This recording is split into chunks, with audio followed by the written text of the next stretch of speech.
Chemistry classroom. प्यारे बच्चों, आज हम बात करने वाले हैं केमिकल इक्विलिब्रियम के बारे में। What is chemical equilibrium? Chemical word आ गया, means we will talk about some chemical reactions. तो वो इक्विलिब्रियम जो केमिकल रिएक्शंस के अंदर अचीव किया जाता है, अटेन किया जाता है, that is chemical equilibrium. Simple. Previous video के अंदर आपने हल्का हल्का डिफरेंस देखा है।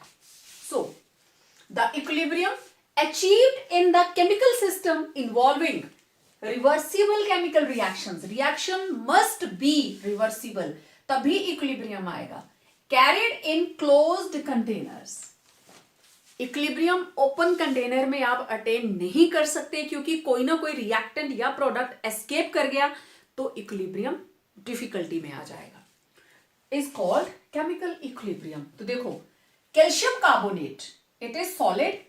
इसको हीट किया तो ये बनाता है calcium oxide and liberates carbon dioxide. तो अगर हम इसको क्लोज कंटेनर में ना लें, व्हाट विल हैपन? CO2 तो एस्केप कर जाएगी, तो इक्विलिब्रियम कहां से आएगा? इक्विलिब्रियम के लिए आपको ये भी चाहिए, ये भी चाहिए। कैल्शियम कार्बोनेट टूटेगा, ये दोनों चीजें बनेगी, ये दोनों मिलेंगे तो वापस कैल्शियम कार्बोनेट बनेगा। Similarly H2I2, hydrogen iodine, they are in equilibrium with 2HI। इस रिएक्शन का मतलब क्या है?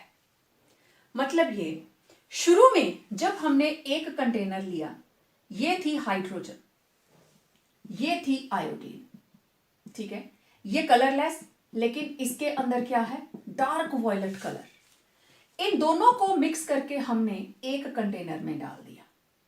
अब इसमें ये भी है, ये भी है। इसके डार्क कलर को मैं ऐसे दिखा रही हूं कि डार्क चेक्स बना दिए मैंने, ठीक है।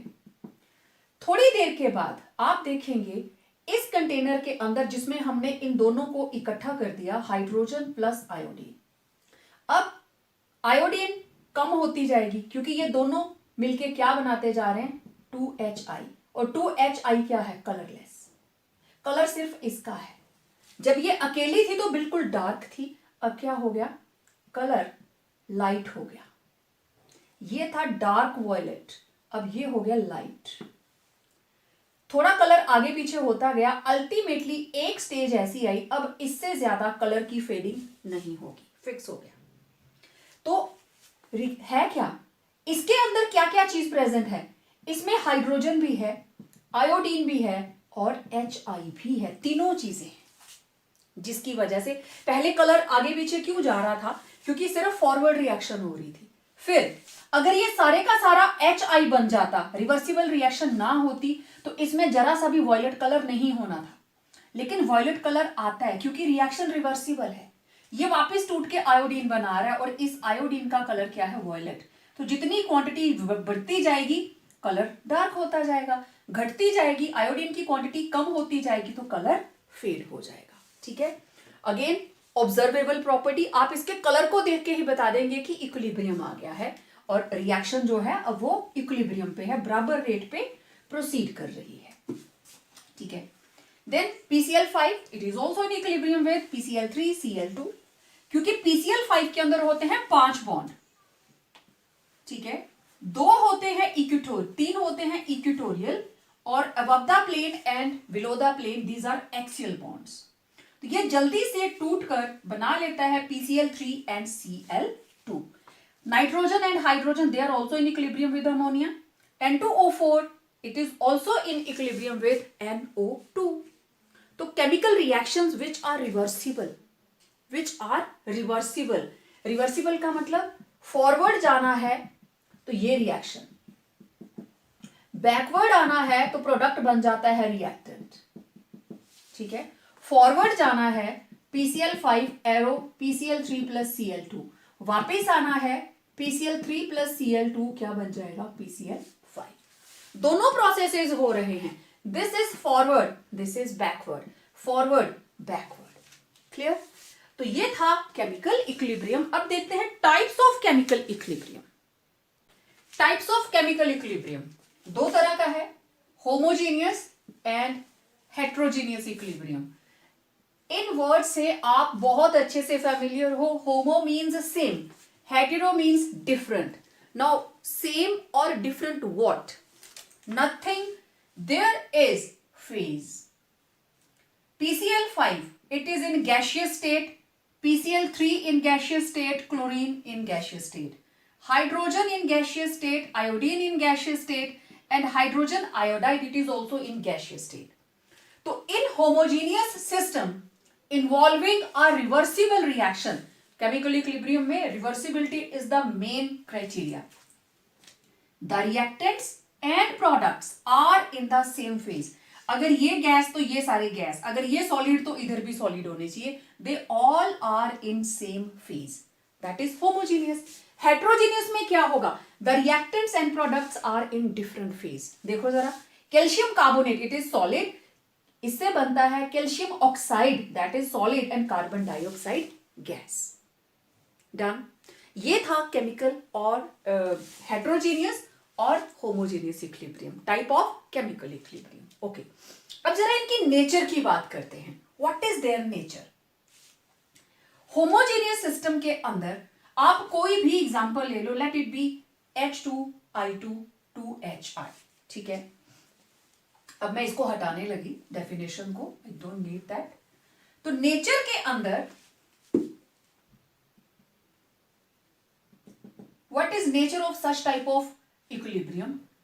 Consider hydrogen plus iodine in equilibrium with HI. तो जो हमारे पास फॉरवर्ड रिएक्शन है, फॉरवर्ड रिएक्शन के अंदर we are having hydrogen plus iodine 2HI, right? And for backward reaction, product is 2HI, it will give hydrogen and iodine. अब जिस वक्त मैंने आप लोगों को पहले शुरू में मैंने बताया आप लोगों को, इस पर्टिकुलर केमिकल रिएक्शन के अंदर देखो, iodine it is in violet colour. ठीक है, जब आपने रिएक्शन स्टार्ट करी, hydrogen iodine, hydrogen plus iodine, और ये मिलके बन जाता है यहां पे H2 plus I2 in equilibrium with HI. ठीक है, now this is deep violet colour, dark violet. Iodine के वेपर मैंने आपको पहले भी एक शेयर किया था वीडियो, उसमें मैंने आयोडीन के वेपर्स की फोटो ऐड की थी, इसमें भी ऐड कर दूंगी इस एग्जांपल के साथ. And hydrogen it is colourless. Okay, अब अगर सिर्फ एक ही रिएक्शन होती, सिर्फ फॉरवर्ड ही होती, what would happen? Violet colour खत्म और सिर्फ HI ही होता, तो इट शुड बी कलरलेस. समझ आ रही है बात? अगर सिर्फ एक ही रिएक्शन है तो इट शुड बी कलरलेस. लेकिन इसके अंदर हमें मिलता है फेंट और light violet colour. Light violet colour क्यों मिला? क्योंकि रिएक्शन रिवर्स होती है तो ये दोनों चीजें मिलती हैं. मींस इसके अंदर हाइड्रोजन भी है, आयोडीन भी है और HI भी है. इसके अंदर प्योर आयोडीन थी तो इट वाज डार्क वॉयलेट. तो यहां पे ऑब्जर्वेबल प्रॉपर्टी क्या है? कलर. जब कलर स्टेबल हो गया, कभी गहरा होगा कभी हल्का हो गया, जब कलर बिल्कुल स्टेबल हो गया, light purple, it means now equilibrium has been attained, means forward reaction has become equal to rate of backward reaction. So it shows there is equilibrium. It's a homogeneous system and there is equilibrium. ये सारे के सारे gaseous phase के अंदर है. Clear? ये थी homogeneous equilibrium की nature. Okay. अब देखो heterogeneous system के अंदर reactant and product, they are in different phase. In heterogeneous system involving a reversible reaction, the reactants and products are in different phase. ये रही एग्जांपल आपके सामने. ठीक, अब देखो इसकी नेचर की बात करते हैं. What is it's nature? आपने इसके लेफ्ट में नहीं लिखना, आप इसके नीचे लिखोगे यहां पे. ठीक है, इसको मैं इधर प्रोसीड कर रही हूं. अब इसमें दो रिएक्शंस हैं. ठीक है, मान लो मैं इसको ओपन कंटेनर में हीट कर रही हूं. ठीक, मैंने एक टेस्ट ट्यूब ली और उसमें मैंने डाला कैल्शियम कार्बोनेट, इसको हीट कर दिया. इसने क्या बनाना है? Calcium oxide plus CO2. Open है ना, ये तो उड़ गई, क्या बचा? Calcium oxide. तो आपको क्या लगता है ये इस रिएक्शन को रिवर्स कर सकता है? नहीं कर पाएगा। रिवर्सिबिलिटी के लिए इन दोनों को आपस में जुड़ना है। तो ये इक्विलिब्रियम जो है it will B attend in a closed container.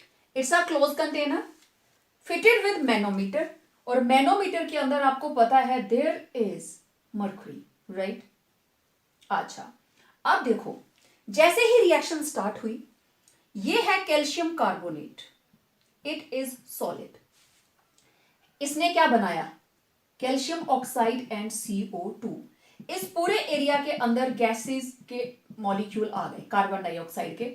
जैसे ही वो यहां पहुंचे, उन्होंने इसको प्रेशर लगाया, ये ऊपर जाना शुरू हो गया, ठीक है। ये डाउन जाता जाएगा और ये ऊपर जाता जाएगा, first stage, second, third, let it be fourth. तो ये पहुंच गया इधर और ये आ गई इसकी last stage, this one, DCB। तो अब ये है प्रेशर ऑफ कार्बन डाइऑक्साइड, ये फिक्स हो गया, इक्वल टू जो भी यहां पे हाइट आएगी, ये फिक्स हो गया। फिक्स होने का मतलब क्या हुआ कि अब क्या ये रिएक्शन रुक गई?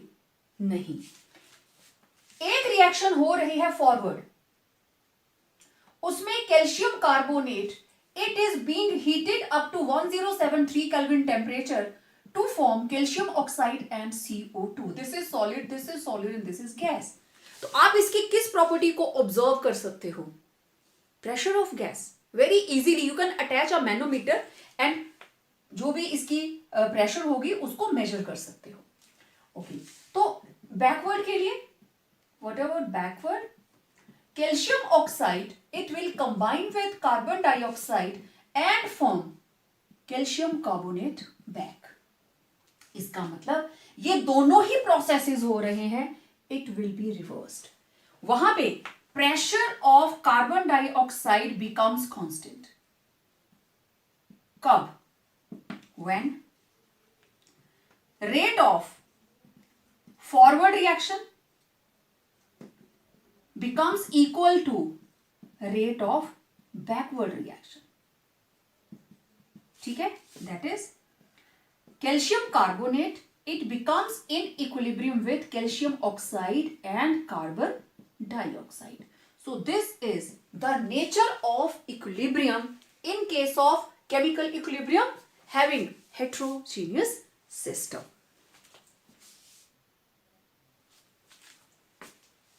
Okay, now characteristics of chemical equilibrium, जैसे हमने फिजिकल के किए थे ना, उसी तरीके से केमिकल इक्विलिब्रियम के क्या कैरेक्टरिस्टिक्स हैं, लेट्स सी। वही चीजें जो आप पढ़ के आए हो। The observable properties of the system becomes constant once the equilibrium is reached. जब इक्विलिब्रियम आ गया तो ऑब्जर्वेबल प्रॉपर्टीज कांस्टेंट हो जाती हैं। Equilibrium is attained only in the reactions carried in closed container. खुले में नहीं होगा, container should be closed in order to attain equilibrium. Equilibrium is of dynamic in nature. Equilibrium कभी भी स्टैटिक नहीं होता, स्टेगनेंट नहीं होता, इट इज डायनामिक, वर्किंग रहता है, एंड्स की तरह ऑलवेज वर्किंग। होता क्या है, दोनों reactions forward and backward they are proceeding at the same speed, एक स्पीड के साथ दोनों मूव कर रही होती है। ओके, हम रिएक्शंस के अंदर कैटलिस्ट यूज करते हैं और आप पढ़ते आ रहे हो छोटी क्लासेस से, catalyst increases the rate of reaction. तो इक्विलिब्रियम पॉइंट के ऊपर कैटलिस्ट कोई असर नहीं करता, it does not alter the equilibrium point. क्यों? क्योंकि फॉरवर्ड और बैकवर्ड ये दोनों रिएक्शंस को बराबर स्पीड के साथ इंक्रीज करता है, दोनों की ही स्पीड को ये बढ़ाता है, फॉरवर्ड की भी और बैकवर्ड की भी। हाँ, एक चीज होती है, जो इक्विलिब्रियम मान लो रिएक्शन शुरू करने के 10 मिनट के बाद आना था, अगर आप कैटलिस्ट यूज करते हो तो वो 5 मिनट में आ जाएगा। Equilibrium will B attend earlier, लेकिन इक्विलिब्रियम पॉइंट शिफ्ट नहीं होगा, कंसंट्रेशंस में डिफरेंस नहीं आएगा। And this is very much important, equilibrium can be attained from either side in a reversible reaction. इसका क्या मतलब है? स्क्रीनशॉट ले लीजिए, ठीक है। ओके, अब देखो इक्विलिब्रियम आप किसी भी साइड से, क्योंकि फॉरवर्ड बैकवर्ड दो रिएक्शंस हैं, किसी भी साइड से आप इक्विलिब्रियम अटेन कर सकते हो। अब एग्जांपल आपके सामने, हमारे पास है N2O4 it is in equilibrium with NO2, right? So this is colorless. और आपको पता है NO2 it is reddish brown gas. Reddish brown. This is gas, this is also gas, and this is stable at low temperature 273 Kelvin, and this is stable at high temperature, stable at 373 Kelvin. अब इनका equilibrium का point देखते हैं. Okay, हमने क्या किया, एक flask ली. इस फ्लास्क का नाम हमने ले लिया A. Let it be flask A. इसके अंदर हमने लिया N2O4. इसको रख दिया आइस के अंदर, राइट? इसको आइस के अंदर रख दिया. आइस के अंदर क्यों रखा? क्योंकि मुझे टेम्परेचर चाहिए 273 as it is stable at 273 kelvin. हमने इसको आइस क्यूब्स के बीच में रख दिया.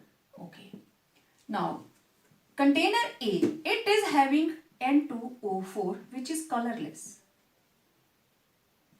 और टेम्परेचर की कंडीशन क्या है? 273 केल्विन. This is ice. खत्म. इसको मैंने रिप्रेजेंट कर दिया. ओके, अब दूसरी साइड मैंने कंटेनर लिया B और इसमें डाला है मैंने N2O. ठीक है, और इसको मैं, क्योंकि रेडिश ब्राउन है, डार्क कलर है, तो मैं इसको इस तरीके से रिप्रेजेंट कर लूं. आप लोग कलर यूज कर सकते हो. You can use colour on your copy. जो नोट्स मुझे भेजोगे कलर्ड होना चाहिए. सो इसको मैंने रखा है हॉट वाटर के अंदर, वाटर विच इज बॉइलिंग. ठीक है, it is in hot water maintained at a temperature 373 Kelvin. और इसके अंदर हमने क्या लिया है? NO2. और NO2 का कलर क्या है? Reddish brown. Temperature 373 Kelvin. ठीक है, अब क्या किया, एक बड़ा कंटेनर लिया मैंने और उसके अंदर मैंने ये दोनों फ्लास्क रख दिए. This is flask A, this is flask B. This is A, this is B. और एक ही कंटेनर में डाला है, इसमें पानी है और उस पानी का temperature is 298 kelvin, room temperature. अब क्या हुआ, A वाले कंटेनर के अंदर क्या था? N2O4. ठीक है, B वाले कंटेनर के अंदर क्या था? NO2. ओके, इसका टेम्परेचर हाई हो गया, मतलब N2O4 से क्या बन गया? NO2. तो यहां पे pale brown, light brown colour आ गया, पेल ब्राउन. ठीक, इसका कलर क्या था? Reddish brown. आपने इसको रखा लो टेम्परेचर पे. यहां हाई है ना 373, ये लो टेम्परेचर पे आया, और लो टेम्परेचर पे कौन स्टेबल है? N2O4. तो रेडिश ब्राउन कलर पेल हो गया. ये दोनों का कलर एक जैसा. This is also pale brown. हुआ क्या, इस A वाले कंटेनर के अंदर N2O4 किस में कन्वर्ट हो रहा है? NO2 में. और NO2 किस में कन्वर्ट हो रहा है? ठीक, और इधर NO2 ये किस में कन्वर्ट हो रहा है? N2O4 में. अब आप देख लीजिए, ये कौन सी रिएक्शन है? फॉरवर्ड. ये कौन सी रिएक्शन है? Backward. This is forward, this is backward. Equilibrium दोनों साइड से ही आ गया. देख लो, equilibrium can be attained from either side. इसको उठा के इसमें रखा, इसको उठा के इसमें रखा, दो एक्सट्रीम्स थी, लेफ्ट और right. This was forward reaction, this was backward reaction. तो अगर आप इससे स्टार्ट करते हो तब भी इक्विलिब्रियम आ गया, अगर आप इससे स्टार्ट करते हो इससे भी इक्विलिब्रियम आ गया. तो this is the meaning that equilibrium can be attained from either side. Reaction तो रिवर्सिबल है, आप उसको कैसे भी लिख लो। अगर इसको उल्टा करके लिखोगे NO2 तो इक्विलिब्रियम किसके साथ आना है, N2O4 के साथ। अगर इसको पहले लिखोगे even then equilibrium will be with इसके साथ। इसको स्टार्ट करोगे तो it will be started with reddish brown, it will be started with colourless, लेकिन इक्विलिब्रियम के बाद दोनों में ही क्या आ रहा है, पेल ब्राउन, हल्का brown colour. Clear?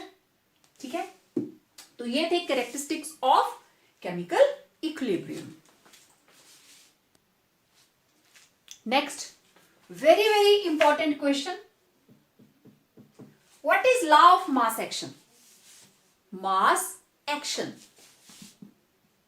Mass in action, ये कौन सा मास है जो एक्शन दिखाएगा, एक्टिविटी दिखाएगा, मूवमेंट दिखाएगा? तो दिस मास इज रिएक्टेंट। कोई भी केमिकल रिएक्शन है उसमें होता क्या है, रिएक्टेंट्स कन्वर्ट होते हैं प्रोडक्ट में। जब तक रिएक्टेंट नहीं होगा प्रोडक्ट कहां से आएगा? तो बहुत सिंपल है, law of mass in action या लॉ ऑफ मास एक्शन, ये क्या कहता है, that at a constant temperature, मैं पहले एक रिएक्शन लिख लेती हूं, let me have nitrogen plus hydrogen और ये बन गया अमोनिया। ठीक है, I am not taking it as an equilibrium. Okay, ये हो गया। ये कहता है at constant temperature the rate of a chemical reaction, this is rate of chemical reaction. वैसे रेट क्या होता है, rate of reaction is change in concentration of reactant और product with respect to time taken.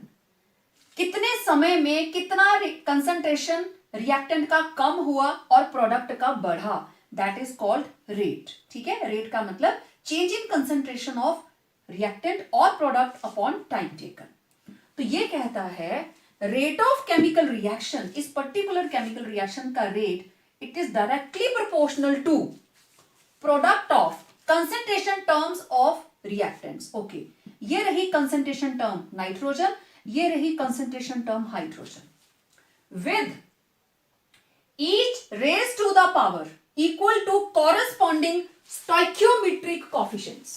Stoichiometric coefficient का मतलब इस balanced chemical equation में ये जो नंबर ऑफ मोल्स लगे हैं, मैं इसकी बात कर रही हूं। नाइट्रोजन के आगे 1 है, कुछ नहीं लगा, हाइड्रोजन के 3 मोल्स हैं, it will be raised to the power. तो रेट किसके बराबर आया, रेट कांस्टेंट, प्रोपोर्शनलिटी हटाई, K into concentration of nitrogen into concentration of hydrogen raised to power 3। This is law of mass action, कि किसी भी बैलेंस्ड केमिकल इक्वेशन के अंदर रेट किसके डायरेक्ट प्रोपोर्शन में होगा, product of concentration terms of reactants, each term raised to the power equal to corresponding stoichiometric coefficients as appear in balanced chemical equation. Clear? Example clear? Okay. अगर आप कोई general equation ले लेते हैं, ठीक है, for a journal equation, let it be, this is A plus B plus C giving product, ठीक है, और A के मोल्स हैं A, B के मोल्स हैं B और C के मोल्स हैं C। तो rate it will be directly proportional to concentration A, concentration B, concentration C। Square bracket का मतलब होता है कंसेंट्रेशन। तो A raise to power A, B raise to power B, C raise to power C। This is law of mass action. अब proportionality के sign को आप हटा दीजिए, K से A raised to power A, B raised to power B, C raised to power C. This is law of mass action. Law of mass action के अंदर आप हमेशा किसको कंसीडर करते हो, concentration of reactants. So it was a very simple and small question frequently asked in your papers. और यहां पे K क्या है, it is rate constant. इस रिएक्शन के अंदर it is रेट कांस्टेंट, ठीक है, और square bracket it represents concentration, इसको लिख देना वेयर। ओके, चलिए अब हम डिफाइन भी करेंगे और डेराइव भी करेंगे लॉ ऑफ केमिकल इक्विलिब्रियम। ठीक है, अब बात करेंगे लॉ ऑफ केमिकल इक्विलिब्रियम की। साथ साथ करना बच्चे, जब भी आप नोट करें साथ साथ नोट करना, that will be much easier. तो define and derive law of chemical equilibrium. क्योंकि आना तो हमें इक्विलिब्रियम पे था, लेकिन इक्विलिब्रियम से पहले आपको लॉ ऑफ मास एक्शन का पता होना चाहिए। ठीक है, okay. Consider a general equation, और इक्वेशन क्या है? A moles of A plus B moles of B, they are in equilibrium with C moles of C and D moles of D. Simple. ठीक है, okay. According to law of mass action, अब law of mass action के हिसाब से for forward reaction, for forward reaction क्या हुआ? Rate किसके बराबर होगा? के ए रेज टू पावर ए। ठीक है, अब मैं इसको प्रोपोर्शनैलिटी में नहीं लिख रही हूं, दिस इज फॉरवर्ड रेट, और के भी क्या लिखूंगी मैं? F, A raise to power A B raise to power B. Clear? This is first equation. Then according to law of mass action for backward reaction, अब देखो बैकवर्ड रिएक्शन के लिए रेट बैकवर्ड किसके बराबर? के बी। बैकवर्ड के लिए क्या है reactant? C. Concentration of C raise to power C, concentration of D raise to power D. ये आ गई हमारे पास सेकंड इक्वेशन। ठीक है, जब इक्विलिब्रियम आएगा, आप उसमें देख रहे हो इक्विलिब्रियम। ठीक है, इक्विलिब्रियम जिस वक्त आएगा, at equilibrium rate of forward reaction will be equal to rate of backward reaction. Clear? करो value put. Rate of forward reaction किसके बराबर है? K F, A raise to power A B raise to power B. Rate of backward reaction K B, C raise to power C D raise to power D. Okay, दोनों constant एक side कर लीजिए। के F upon K B किसके बराबर आएगा? Concentration of C raise to power C D raise to power D upon A raise to power A b raised to power b. Let me check. Yes. Clear? अब दो constants को divide किया, ठीक है, 9 divided by 3, answer क्या आएगा? Another constant. ठीक है, तो K F upon K B it is equal to another constant K C. क्योंकि हम कंसंट्रेशन टर्म्स ले रहे हैं, हम इसको लिखेंगे के सी, और ये किसके बराबर आया? Concentration of C raise to power C d raised to power d upon concentration of a raised to power a b raised to power b, where Kc it is equilibrium constant. Kc it is equilibrium constant. इसका मतलब आप अगर equilibrium constant को define करना चाहें, then what is that? Equilibrium constant क्या है? ये रेशो है, इट्स अ रेशो किसकी?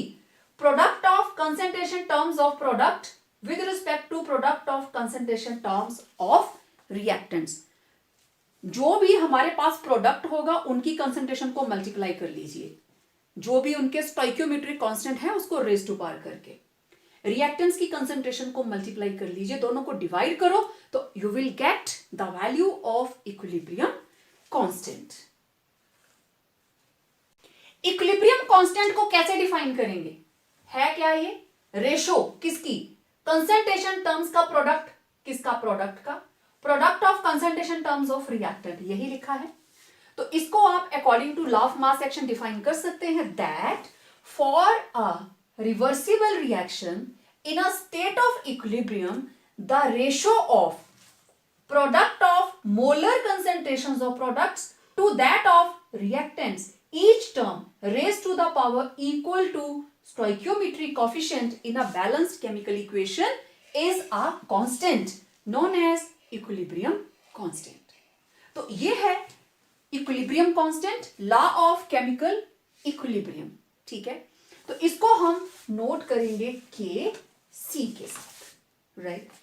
अब देखो, अगर इसी तरीके से हम ये मान के चले कंसंट्रेशन नहीं है, ये गैसियस सिस्टम है, तो it will be in gaseous form. अब हम कंसंट्रेशन नहीं लेंगे। For gaseous system, for gaseous system partial pressure is taken into consideration.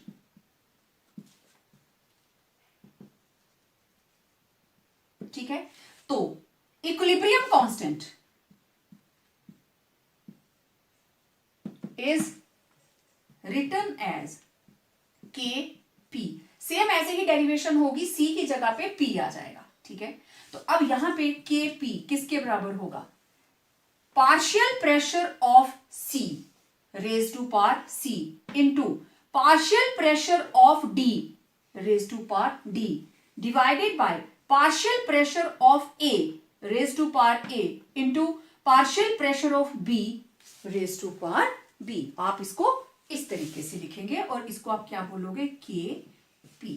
तो this is equilibrium constant when gaseous species are involve in chemical reaction. जब आप उसकी gaseous state को लेंगे you have to consider partial pressure, और जब आपको concentration terms लेनी है तो आप लिखेंगे के सी। तो आपके पास दो तरह के इक्विलिब्रियम कांस्टेंट्स हैं, के सी एंड के पी। और नेक्स्ट यही हमारी डेरिवेशन रहेगी इन दोनों का रिलेशनशिप, ठीक है। Next very very important question, derive a relationship between KP and KC. दोनों आपने कर लिए, चलिए रिलेशनशिप डिराइव करते हैं, ठीक है। Consider a general equation, journal reaction. This is A moles of A plus B moles of B, it is in equilibrium with C moles of C and D moles of D, ठीक है। तो इस reaction का KC किसके बराबर होगा? Concentration of C raise to power C, concentration of D raise to power D upon concentration of A raise to power A, concentration of B raise to power B। This is equation 1। And Kp किसके बराबर होगा? Partial pressure of D raise to power D, partial pressure, sorry ये होगा, पहले C है, partial pressure of C raise to power C, partial pressure of D raise to power D upon partial pressure of A raise to power A, partial pressure of B raise to power B, ठीक है। Okay, now this is equation 2nd. We know according to ideal gas equation PV equal to nRT. According to ideal gas equation PV is equal to nRT. Okay. तो अगर मैं ऐसे लिखूं N upon V किसके बराबर आ जाएगा? P upon RT। N upon V क्या होता है? कंसंट्रेशन, ठीक है। Number of moles upon volume is equal to concentration, ठीक। This is equal to concentration, तो it is P upon RT। और मैं ऐसे लिखूं concentration is equal to P upon RT, ठीक। ओके, अब देखिए इसका मतलब 10 कंसंट्रेशन ऑफ ए किसके बराबर आ जाएगा, P A upon R T. This was the main, यहीं से हम डिराइव करेंगे. दस कंसंट्रेशन ऑफ ए किसके बराबर आ गया, P A partial pressure of A, partial pressure of A upon R T. ठीक है. कंसंट्रेशन ऑफ बी किसके बराबर होगा, partial pressure of B upon R T. Concentration of C किसके बराबर होगा, partial pressure of C upon R T. And concentration of D it will be equal to partial pressure of D upon R T. Right. अब इन values को put कर दीजिए first वाली equation के अंदर. Put in first equation, you will get Kc, it is equal to, अब concentration of C की जगह पे क्या आ जाएगा, ये वाली चीज, PC upon RT raise to power C, यही है. ठीक. Into PD upon RT raise to power D divided by this is Kc. अब नीचे क्या है, कंसंट्रेशन ऑफ ए, तो it will be partial pressure of A upon R T raise to power A into partial pressure of B upon R T raise to power B. अब ऐसा करते हैं, partial pressures को अलग कर लीजिए, तो आप लिखेंगे partial pressure of C raise to power C into partial pressure of D raise to power D upon partial pressure of A raised to power A, partial pressure of B raised to power B. अलग हो गया. Okay. Next क्या बचा, 1 upon R T raise to power C, 1 upon R T raise to power D, 1 upon R T raise to power A, 1 upon R T raise to power B. यही बचा. ठीक है. अब देखो इसकी जगह पे आप क्या लिख सकते हो, this is equal to Kp, है ना. तो मैं यहां ले आती हूं,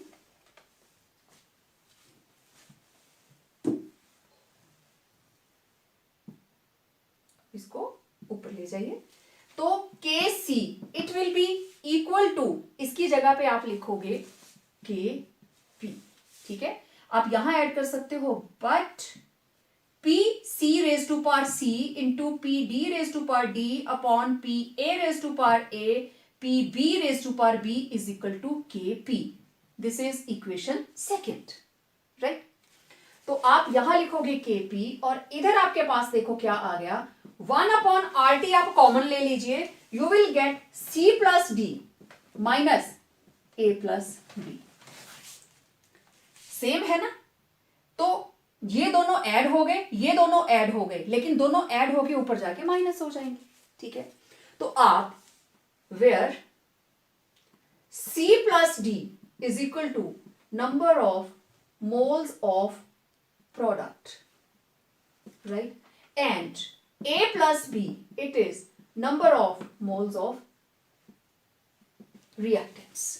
और number of moles of product में से अगर आप रिएक्टेंट्स को माइनस कर देंगे, you will get delta N is equal to change in number of moles. और डेल्टा एन किसके बराबर होगा, C plus D minus A plus B.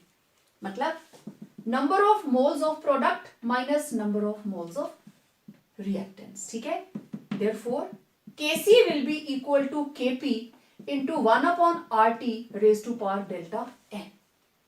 और इसको इधर ले आइए, Kp किसके बराबर हो जाएगा, Kc into RT raised to power delta n. तो this is relationship between Kp and Kc. Delta n कहां से आता है, देखिए आपके पास है N2 3H2 in equilibrium with 2 ammonia. अब number of moles of reactant कितने हैं, 3 + 1 4. Number of moles of product is 2. तो डेल्टा एन किसके बराबर आया, 2 - 4, इट विल बी -2. समझ आई बात. Product minus reactant. तो डेल्टा एन की वैल्यू आप यहां से लेंगे। न्यूमेरिकल्स आते हैं, केपी दिया है, आर दिया होगा, गैस कांस्टेंट है, टी दिया होगा, टेम्परेचर है, तो आप वैल्यूज निकाल सकते हैं। Where R is equal to gas constant, T is equal to temperature, ठीक है, K C it is equilibrium constant for concentration and Kp equilibrium constant for pressure, ठीक है, और delta N it is change in number of moles.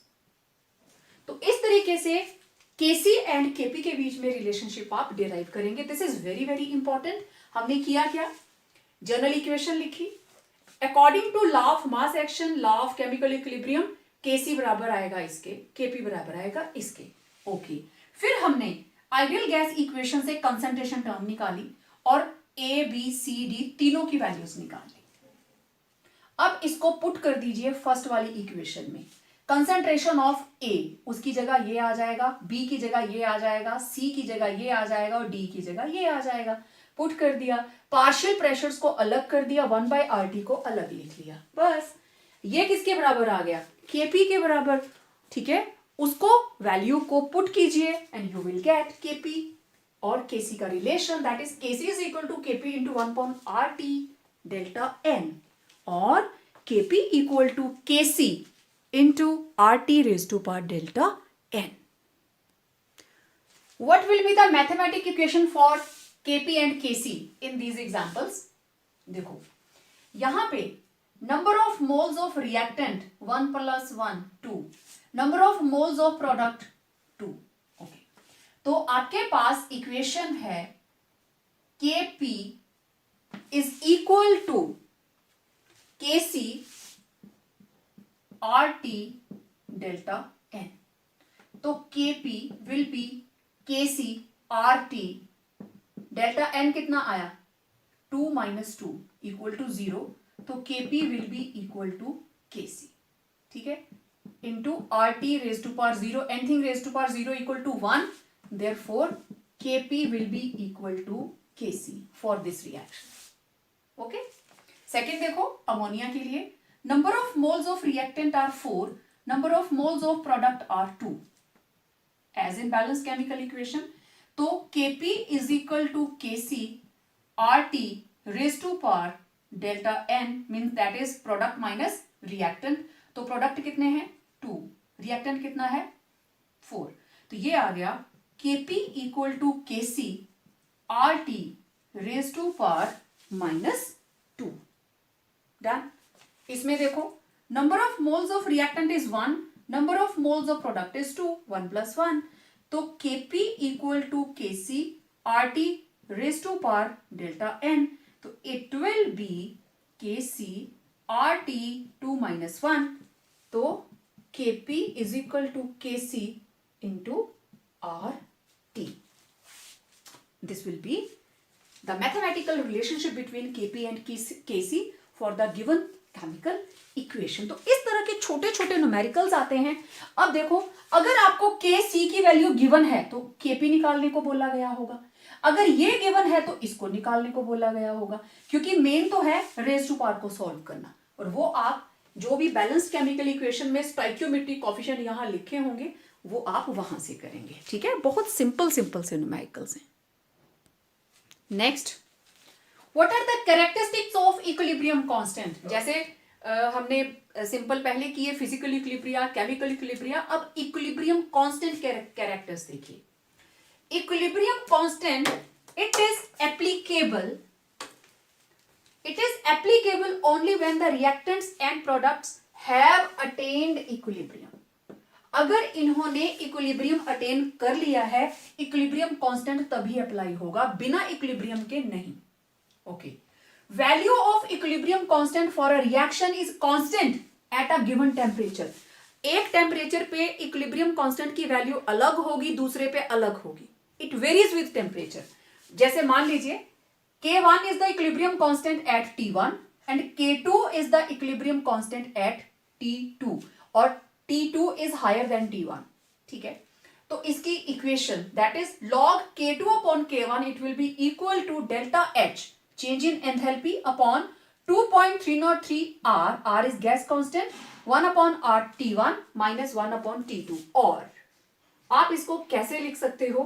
You will write log K1 upon K2 ऐसा करते हैं, मैं इसको हटा देती हूं अभी।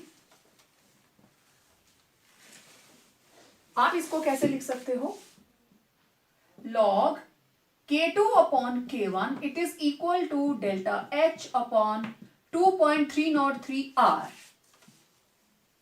एलसीएम ले लीजिए, T1 into T2, T2 minus T1, ये रही इक्वेशन। अलग अलग टेम्परेचर पे इक्विलिब्रियम कांस्टेंट की वैल्यू अलग होती है, ठीक है। Next it says the value of equilibrium constant doesn't depend upon initial concentration of reactants and products. देखो, आप जो भी इक्वेशन लिखते हो, C moles of C, D moles of D, equilibrium, कहीं पे भी आपने ये मेंशन नहीं किया इनिशियल कंसंट्रेशन, फाइनल कंसंट्रेशन। कौन सी कंसंट्रेशन पे डिपेंड करेगा? जब इन्होंने इक्विलिब्रियम अटेन कर लिया, एट इक्विलिब्रियम इनकी कंसंट्रेशन क्या है? It depends upon their molar concentration in equilibrium state. तभी तो आप ये चीज लिखते हो, जब इक्विलिब्रियम आ गया तब इनके नंबर ऑफ गैसियस मोल्स क्या हैं, उस हिसाब से आप इसको एक्सप्रेस करते हो, right? Well, next, the value of equilibrium constant is independent of the direction from which the equilibrium is attained। आपको याद होगी ये वाली chemical reaction, that equilibrium may be attained from any side। आप चाहे तो 273 से 373 की तरफ जाएं, आप चाहे तो 373 से 273 की तरफ आएं, और इन द मिड ये है कलरलेस, ये है रेडिश ब्राउन, और मिड में आके ये हो जाता है पेल ब्राउन। आप किसी भी साइड से अटेन करें, इक्विलिब्रियम एक जैसा ही आएगा। तो ये डायरेक्शन पे डिपेंड नहीं करता, ठीक है। It is independent of the direction from which the equilibrium is attend. सिर्फ इक्विलिब्रियम देखना है, डायरेक्शन पे डिपेंडेंसी नहीं है। Okay, for a reversible reaction the equilibrium constant for backward is inverse of equilibrium constant for the forward. Okay, इस example को हम इधर करते हैं। H2 plus I2 in equilibrium with 2HI, ठीक है। ओके, फॉरवर्ड रिएक्शन, फॉरवर्ड के लिए लेट इट बी Kc किसके बराबर होगा? HI raise to power 2 upon concentration of H2 into I2, right. और practically it is equal to 50 at 717 kelvin, ठीक, ये इसकी वैल्यू गिवन है। फॉर बैकवर्ड, बैकवर्ड के लिए मैं लिखूंगी Kc डैश किसके बराबर होगा? अब ये बन गया रिएक्टेंट, ये बन गया product, H2 into I2 HI raise to power 2।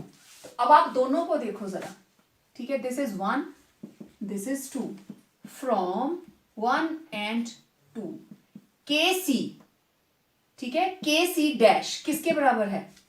इसका इनवर्स हो गया, ये HI स्क्वायर ऊपर है, ये नीचे, और ये इनवर्स हो गया। It is 1 upon Kc, clear? और 1 upon 50। This is the meaning of inverse. आप देख लीजिए, ये बिल्कुल इनवर्स हो गया, उल्टा हो गया। ये ऐसा नहीं है कि ये 50 है और वो -50 हो गया, no, it will be inverse. Got it? Next, the value of equilibrium constant gives an idea कि इक्विलिब्रियम से पहले रिएक्शन कितनी है। देखो, A moles of A, B moles of B, C moles of C and D moles of D, और equilibrium constant is equal to C moles of C into D moles of D, product ऊपर, और reactant से हम इसको divide करते हैं। Means ये direct proportion है प्रोडक्ट के और इनवर्स में है रिएक्टेंट के। तो जितनी ज्यादा हायर वैल्यू होगी, higher is Kc, higher is value of Kc, more will be forward reaction, ठीक है, more will be forward reaction, that is product formation.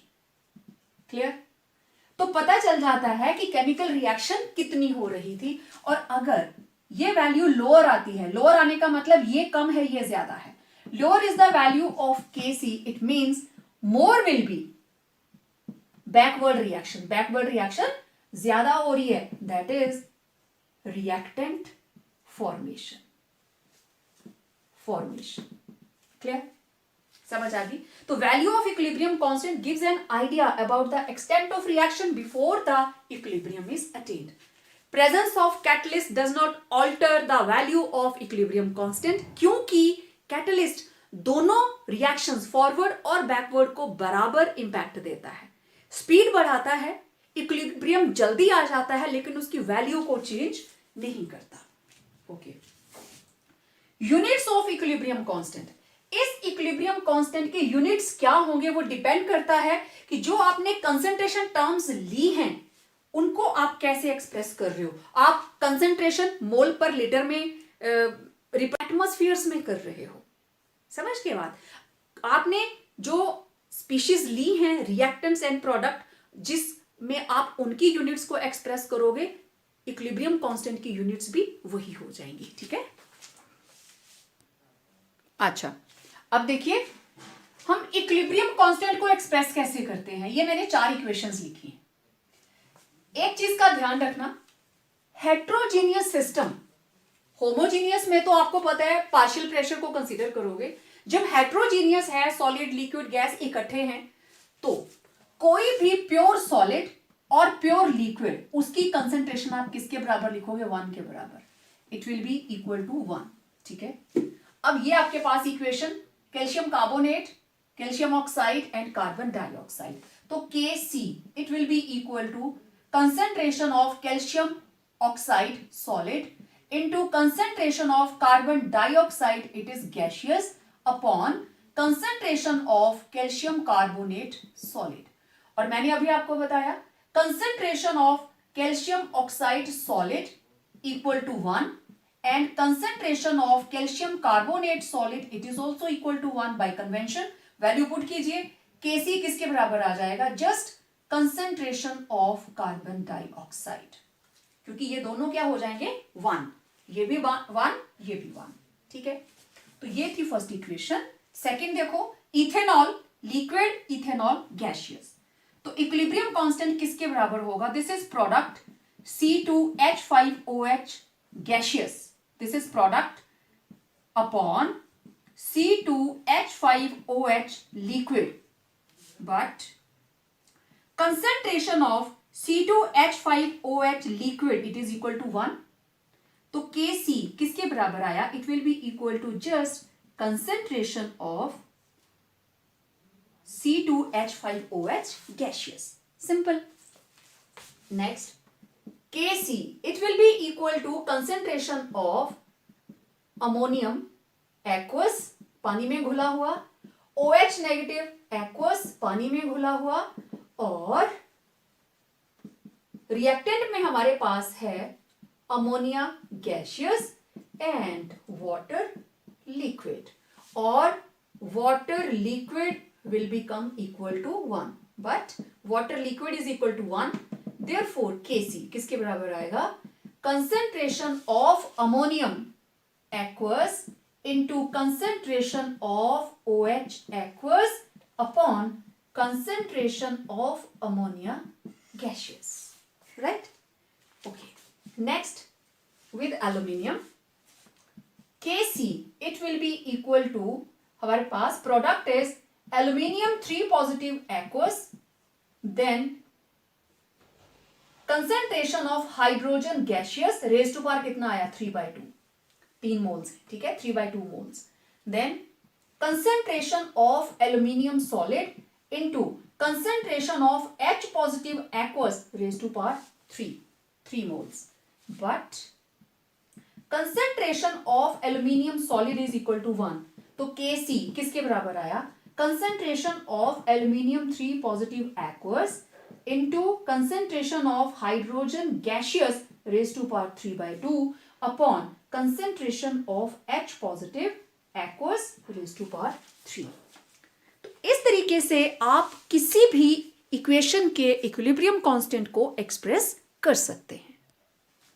Okay, one very important question, what is reaction quotient and how it is useful for predicting direction of reaction. Reaction quotient क्या है? It is the ratio of molar concentrations और partial pressures of the product species to that of reactant species at any stage. This is the most important word, any stage in the reaction. अच्छा, एक general equation देखिए।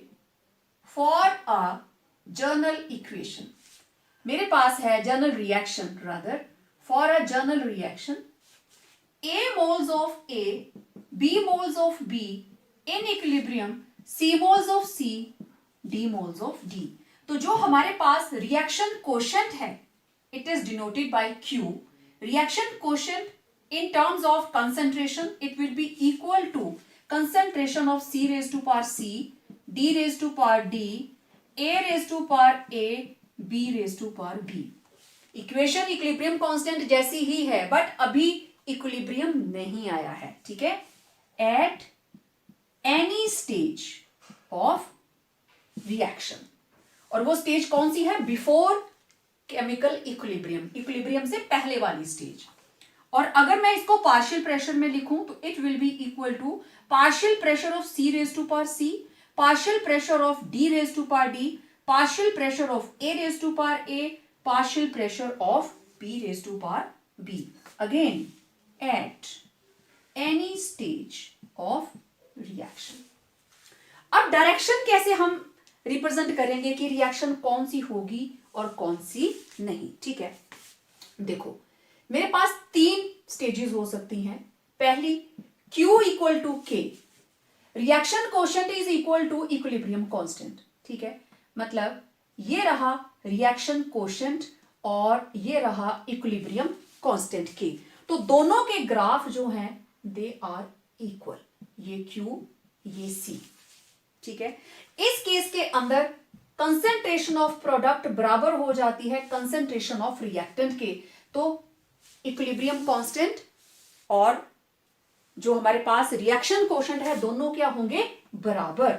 That is the reaction is at equilibrium. जिस वक्त reaction quotient K के बराबर होगा, it means reaction is at equilibrium. Okay, second stage, reaction quotient it is larger than K। मतलब ये रहा रिएक्शन कोशेंट और ये रहा K। This is Q, this is K। अब देखो रिएक्शन कोशेंट किसके बराबर है? प्रोडक्ट अपॉन रिएक्टेंट, ठीक है। अगर इसकी वैल्यू ज्यादा है इक्विलिब्रियम कांस्टेंट से, इसका मतलब that is concentration of product is greater than concentration of reactant.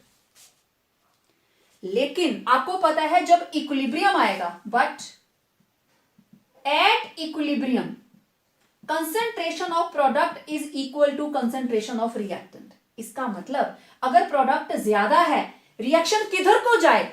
Reaction को कहां जाना चाहिए कि इक्विलिब्रियम आ जाए? इक्विलिब्रियम कांस्टेंट के बराबर आ जाए।